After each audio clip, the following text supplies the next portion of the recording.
Hello students, welcome to Swarna Chemistry class. I am Swarnlata, your chemistry educator from Sitamarhi. आज हम लोग some basic concept of chemistry के last topic को लेकर आए हैं, जिसमें हम लोग पढ़ने वाले हैं मोल कॉन्सेप्ट इन सॉल्यूशन, यानी सॉल्यूशन के केस में मोल कॉन्सेप्ट क्या है, ठीक है, और वहां हम लोग कैसे इसको अप्लाई करते हैं, कैसे इसकी मेजरमेंट को करते हैं.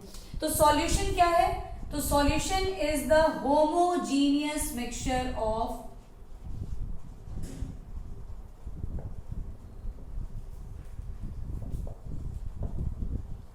टू और मोर कंपोनेंट्स.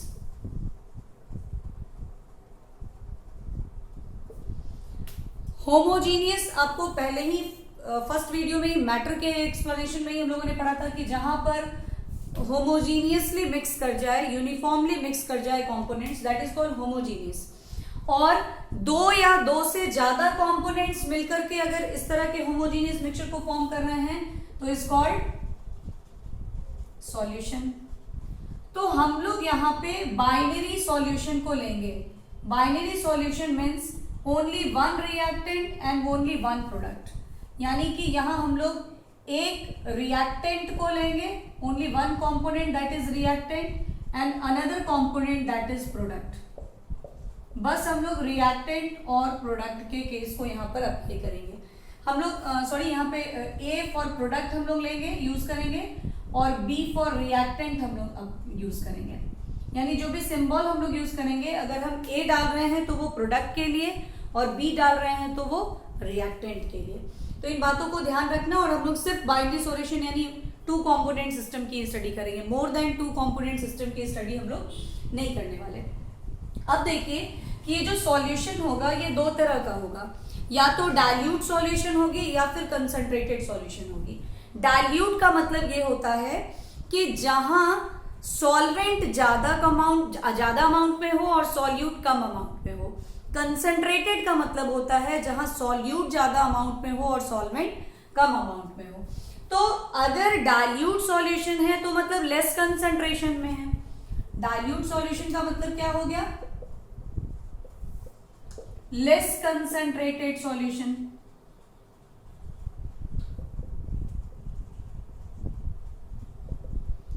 और कंसंट्रेटेड सॉल्यूशन का तो मतलब हो गया solute is present in more amount. इसका मतलब हो गया solvent is present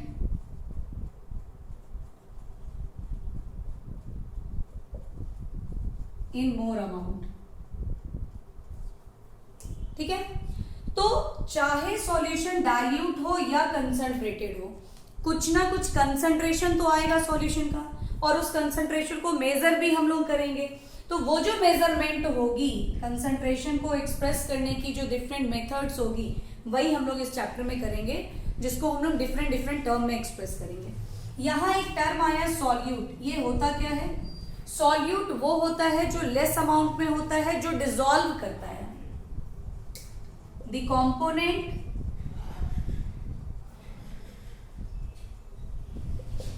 which is present in less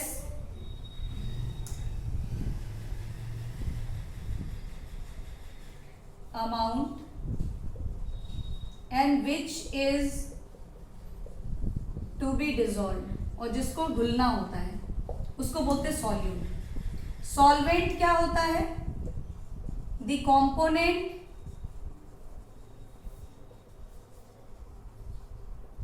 which is present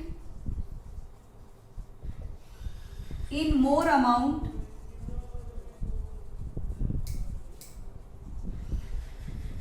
and which determine the physical state of solution. क्या मतलब हुआ इसका? मतलब ये हुआ कि अगर आप चीनी को पानी में मिला रहे हैं और सॉल्यूशन लिक्विड हो रहा है, तो चूंकि पानी लिक्विड था, सॉल्वेंट लिक्विड था, सॉल्यूशन भी लिक्विड हो गया. यानी सॉल्यूशन का जो नेचर होगा ना, उस नेचर का जो कंपोनेंट है वही सॉल्वेंट है। ठीक है, यानी चीनी और पानी के सॉल्यूशन में अगर पानी ज्यादा अमाउंट में है तो सॉल्यूशन लिक्विड बनेगा, तो सॉल्यूशन का नेचर लिक्विड स्टेट का है, तो जो कंपोनेंट में जो लिक्विड होगा वही क्या हो गया, सॉल्वेंट हो गया। तो हम लोग ऐसे भी कह सकते हैं या ऐसे भी कह सकते हैं कि जिसमें डिसॉल्व कर रहा है दूसरा कंपोनेंट वो क्या हो गया, सॉल्वेंट हो गया। यानी ऐसा कंपोनेंट जो ज्यादा अमाउंट में अवेलेबल है, जिसमें दूसरा कंपोनेंट डिसॉल्व कर रहा है और जो physical nature of the solution को डिटरमाइन कर रहा है, उसी को हम लोग क्या बोलते हैं, सॉल्वेंट। तो solvent is represented by A and solute is represented by B. ठीक है, डाइल्यूट सॉल्यूशन वो हो गया जिसमें सॉल्यूशन जो होगा सॉल्यूट जो होगा वो लेस अमाउंट में होगा और सॉल्वेंट मोर अमाउंट में होगा। ठीक है, यानी लेस कंसंट्रेटेड सॉल्यूशन को ही हम लोग डाइल्यूट सॉल्यूशन बोलते हैं। कंसंट्रेटेड सॉल्यूशन वो होता है जिसमें सॉल्यूट ज्यादा अमाउंट में अवेलेबल होता है और सॉल्वेंट कम अमाउंट में अवेलेबल होता है। तो कोई भी सॉल्यूशन अगर है तो उसकी कुछ ना कुछ कंसंट्रेशन तो होगी, और उसी कंसंट्रेशन को एक्सप्रेस हम लोग करते हैं मोल के रिस्पेक्ट में, molarity, normality, molality and different terms के रिस्पेक्ट में। उसी को हम लोग इस चैप्टर में करेंगे। अगर आप लोग इस टॉपिक को और ज्यादा डिटेल में समझना चाहते हैं तो क्लास 12th का जो चैप्टर 2 है सॉल्यूशन, उसका जो फर्स्ट और सेकंड वीडियो है उसमें इसके सारे टॉपिक्स और सारे न्यूमेरिकल्स को बहुत डिटेल में कराया गया है। आप सर्च करेंगे Swarna chemistry class solution chapter 2 और उसका फर्स्ट और सेकंड वीडियो, तो उसमें आप लोगों को ये कुछ बहुत अच्छे तरीके से समझाया हुआ है, आप और ज्यादा क्लियर हो सकते हैं। अब हम लोग करते हैं different methods to express the concentration of solution. Solution के कंसंट्रेशन को एक्सप्रेस करने के लिए आप एनसीईआरटी में देखेंगे, आपको बेसिकली ये 4 मेथड्स ही दिखाए हुए हैं।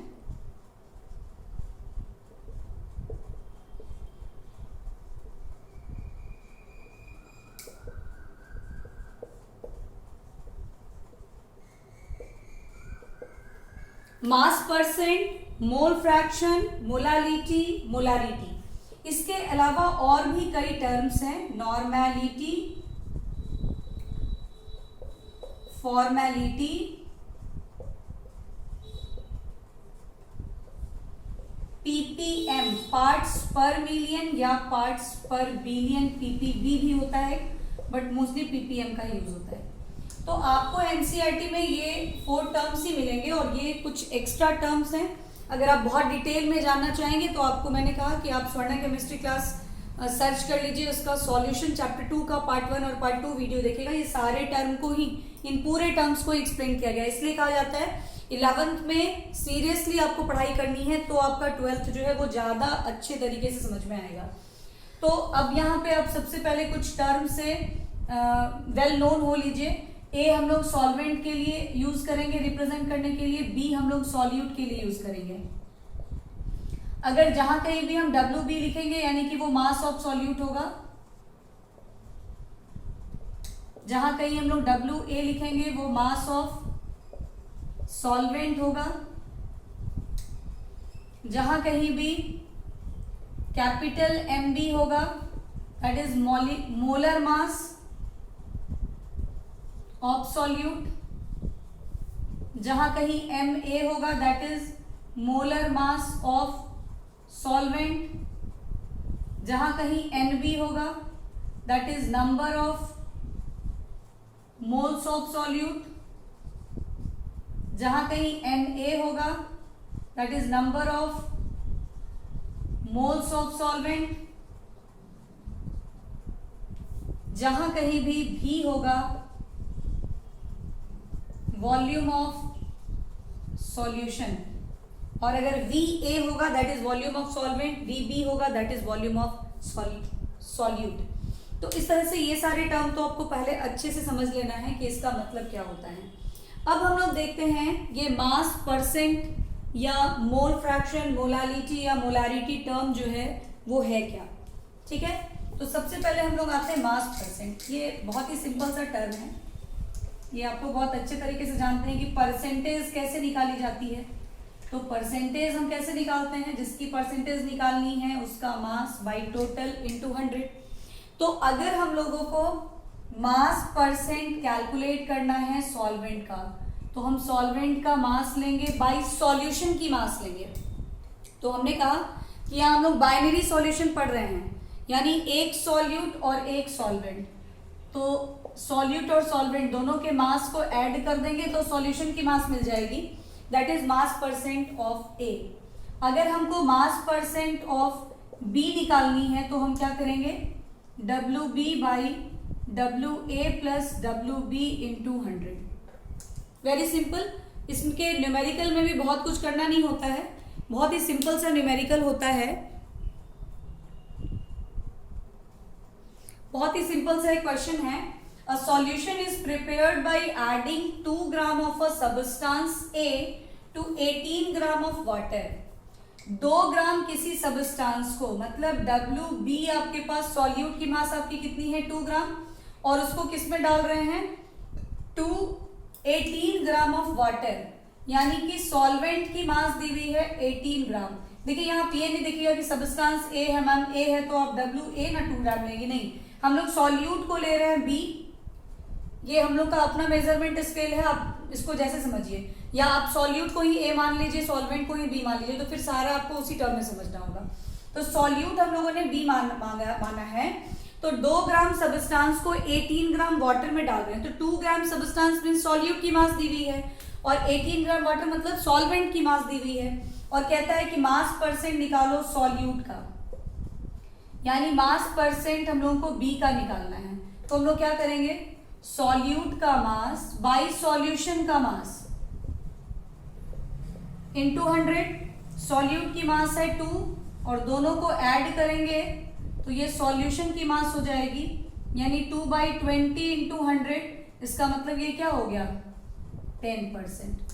तो मास परसेंट ऑफ सॉल्यूट हमारी कितनी हो गई, दैट इज वेरी सिंपल, वो हो गया आपको 10%। अब क्या है आपको, अब अगर आपको कहता है दूसरा, ये तो एक सिंपल तरीका हो गया, यानी एक सॉल्यूशन 50% है, दूसरा अगर 60% है, तो किसकी कंसेंट्रेशन ज्यादा है, तो जिसमें सॉल्यूट का परसेंटेज ज्यादा है, यानी कि 60% सॉल्यूशन जो होगा वो क्या होगा, ज्यादा कंसेंट्रेटेड होगा।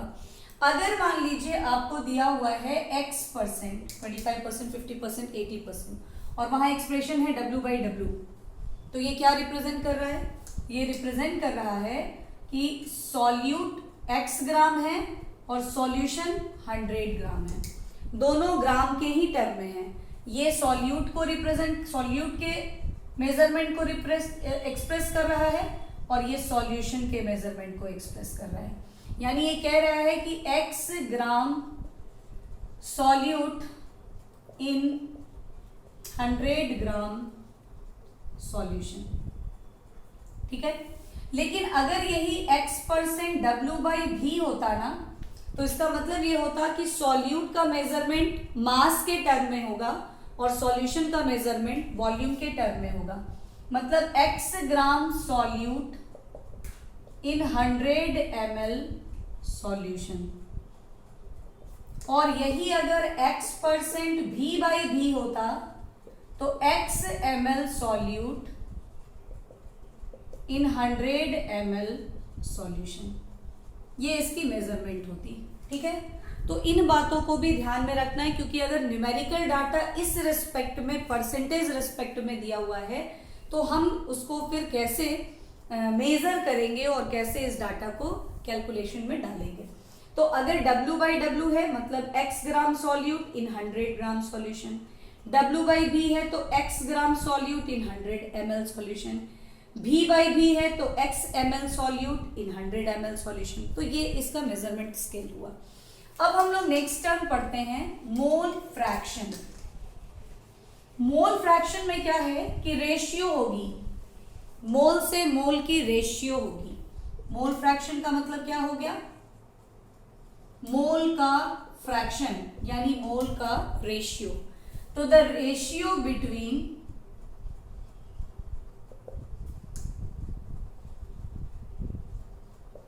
number of moles of one of the component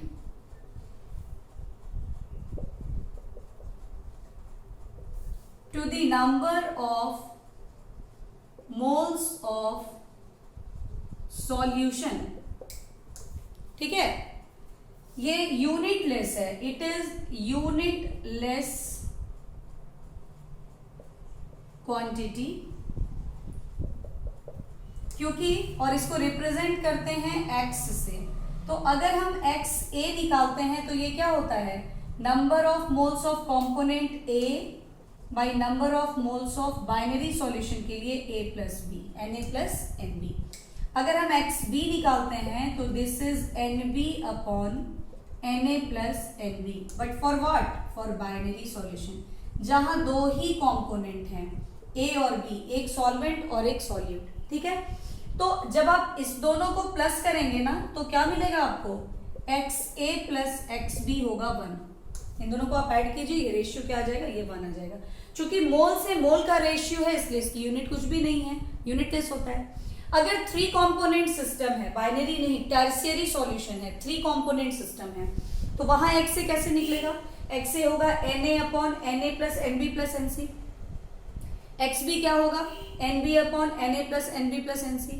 XC क्या होगा, Nc upon Na plus Nb plus Nc। और जब तीनों को आप ऐड करेंगे ना, XA plus XB plus XC, तो वो भी क्या होगा, इक्वल्स टू 1 ही आएगा। यानी जितने भी कंपोनेंट सिस्टम हो उनके मोल फ्रैक्शन का जो सम होता है वो ऑलवेज क्या आता है, 1 आता है। तो अब हम लोग इसके भी एक दो न्यूमेरिकल्स को देख लेते हैं।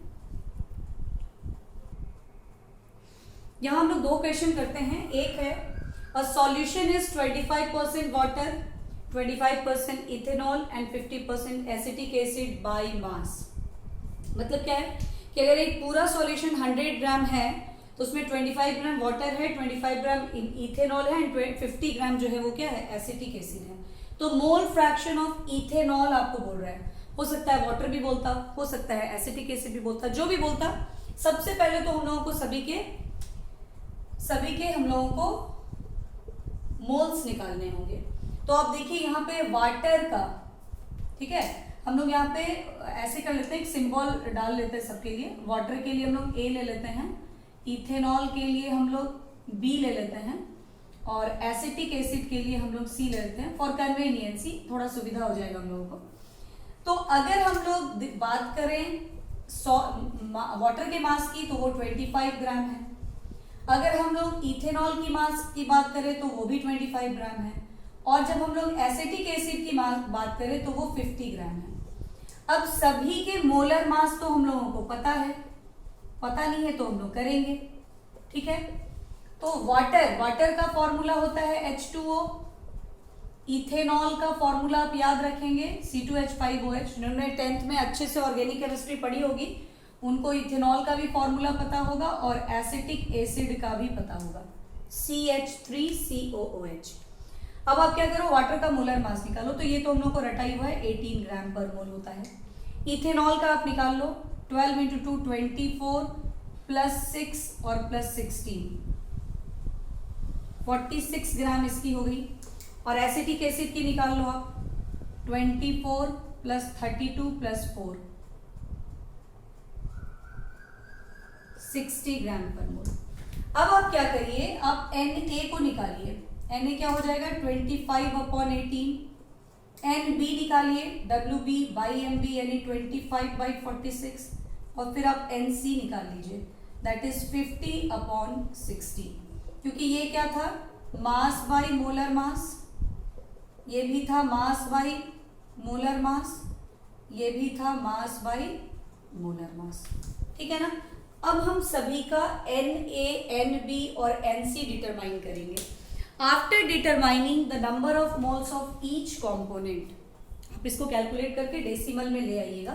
तो हम लोगों को क्या निकालने बोल रहा है, मोल फ्रैक्शन ऑफ इथेनॉल मतलब B का। ये क्या होगा, Nb upon Na plus Nb plus Nc। Nb के जगह आप Nb की वैल्यू पुट कीजिए, 25/46। आप कैलकुलेट करके इसको सिंप्लीफाई कर लीजिएगा, 25/18 प्लस 25/46 और प्लस 50/60। इस पूरे को सॉल्व करेंगे, हम लोगों को मोल फ्रैक्शन डिटरमाइन हो जाएगा फॉर इथेनॉल। अगर ये वाटर के लिए कहता तो आप Na/Na plus Nb plus Nc करते हैं। अगर ये आपको एसिटिक एसिड के लिए कहता तो Nc/Na plus Nb plus Nc करते हैं। तो इस तरह से ये हम लोग क्वेश्चन नंबर 1 करते हैं मोल फ्रैक्शन का। अब 2 की बात अगर करते हैं हम लोग, तो 2 हम लोग कैसे बना सकते हैं?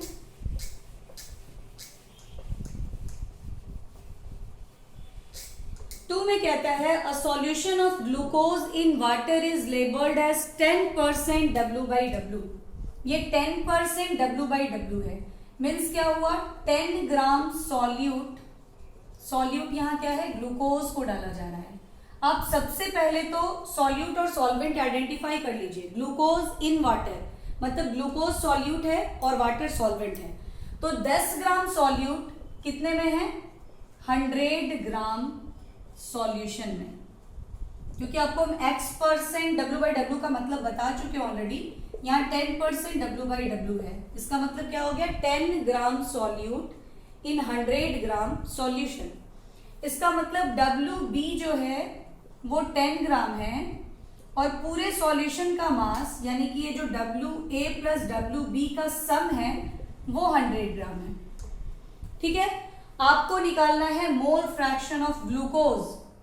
तो ग्लूकोज सॉल्यूट है तो इसको हम लोग B से रिप्रेजेंट कर लेते हैं और वाटर यहाँ सॉल्वेंट हम लोग ले रहे हैं यानी वो है इसलिए वो A से रिप्रेजेंट होगा। आपको लाना क्या है?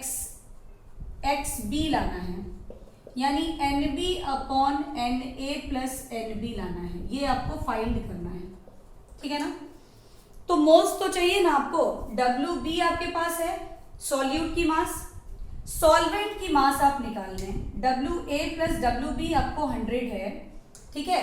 तो आपका WA कितना हो जाएगा? ये हो जाएगा 100 माइनस 10 ग्राम, यानी ये 90 ग्राम हो गया।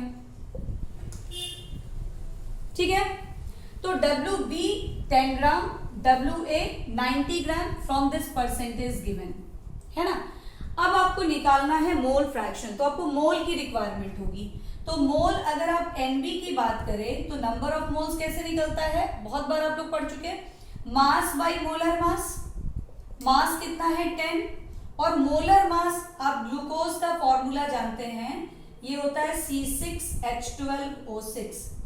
पूरे को आप जोड़िए, 12 into 6 plus 12 into 1 plus 16 into 6, पूरे को जोड़ेंगे ना 180 आएगा, यानी ये इतना 1/80 हो गया। Na आप निकालेंगे, ये क्या होगा? सॉल्वेंट का mass by molar mass of solvent. Solvent की मास कितनी है? 90 और मोलर मास वाटर की कितनी होती है? 18।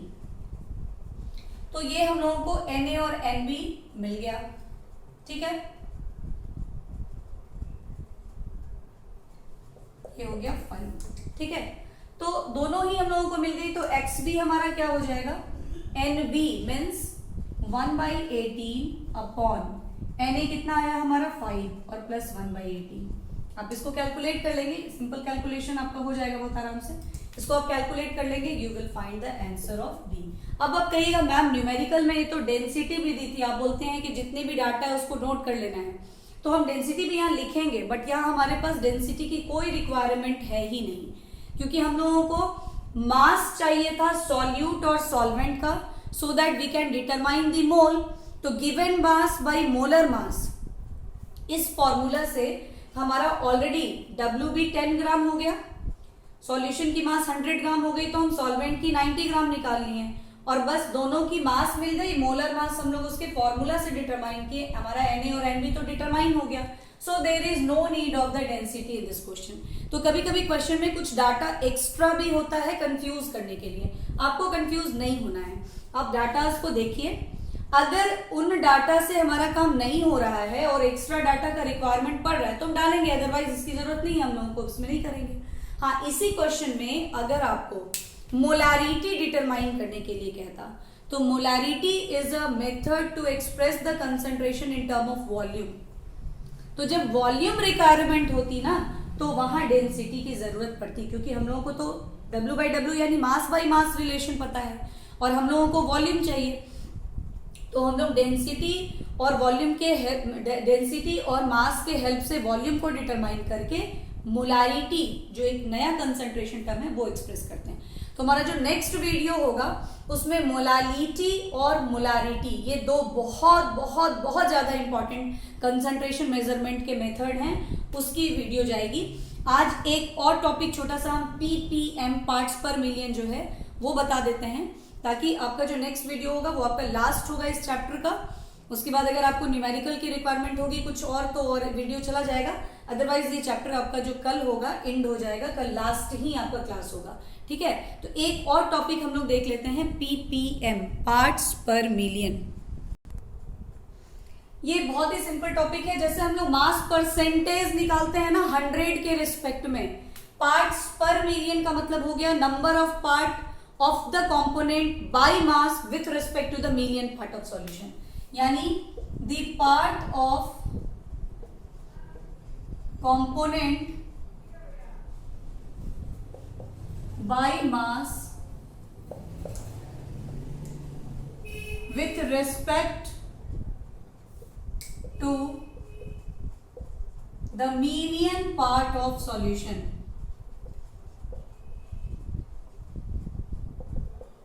called ppm।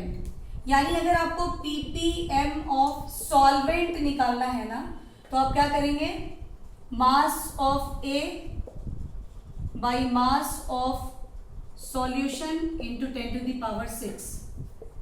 1 मिलियन मतलब क्या होता है 10 to the power 6। तो जिस कंपोनेंट का ppm निकालना है उसका मास लोगे बाई टोटल मास लोगे। अगर मास परसेंट निकालना होता है तो इंटू 100 करते हैं, ppm निकालना है तो इंटू 10 to the power 6 करेंगे। तो अगर ppm ऑफ B निकालनी होगी तो हम लोग क्या करेंगे, mass of B by mass of solution into 10 to the power 6। तो ये आपका ppm है। ppb होगा तो बिलियन टर्म में उसको कर लेंगे हम लोग रेस्पेक्टिवली। ये है, इस पर एक न्यूमेरिकल मे बी एनसीईआरटी में होगा, तो उस न्यूमेरिकल को हम लोग नेक्स्ट वीडियो में करेंगे, क्योंकि वीडियो थोड़ा लंबा हो रहा है। 30 मिनट्स की वीडियो ही हम बना रहे हैं, क्योंकि इससे ज़्यादा इस मोबाइल की कैपेसिटी नहीं है। तो आप यहाँ तक के टॉपिक्स को अच्छे तरीके से देख लें। और 2 इंपॉर्टेंट टॉपिक अब आपका रह गया, एक मोलारिटी और एक मोलालिटी, वो हम लोग नेक्स्ट वीडियो कल बना लेंगे और हमारा ये चैप्टर एंड हो जाएगा। ओवरऑल आप लोग अपना व्यू देंगे कि आप लोगों को ये चैप्टर समझ में आया कि नहीं, क्योंकि मोल कॉन्सेप्ट थोड़ा बहुत बच्चों को टफ लगता है। जहां से स्टार्ट हो गया होगा मोल कॉन्सेप्ट, वहां आप लोगों को थोड़ा सा टफ लग रहा होगा, बट धीरे धीरे प्रैक्टिस करते करते ये सही हो जाता है। अगर आपको और ज्यादा जरूरत होगी, क्योंकि मोल कॉन्सेप्ट इन 1 शॉट भी मैंने एक वीडियो डाल दिया था, उससे आप लोग को काफी फायदा हुआ होगा। केमिकल स्टोकियोमेट्री की अगर कुछ और न्यूमेरिकल्स चाहिए, इस मोल कॉन्सेप्ट इन सॉल्यूशन की कुछ और न्यूमेरिकल चाहिए, तो आप लोग चैट बॉक्स में डालेंगे और फिर उसी हिसाब से आप लोगों का क्लास आगे कंटिन्यू होगा। यानी नेक्स्ट चैप्टर हम लोग स्टार्ट करेंगे या फिर इसका एक रिव्यू करेंगे, उसके बाद हमारा चैप्टर आगे की तरफ प्रोसीड करेगा। तो आज के लिए इतना ही रहने देते हैं। Okay, bye.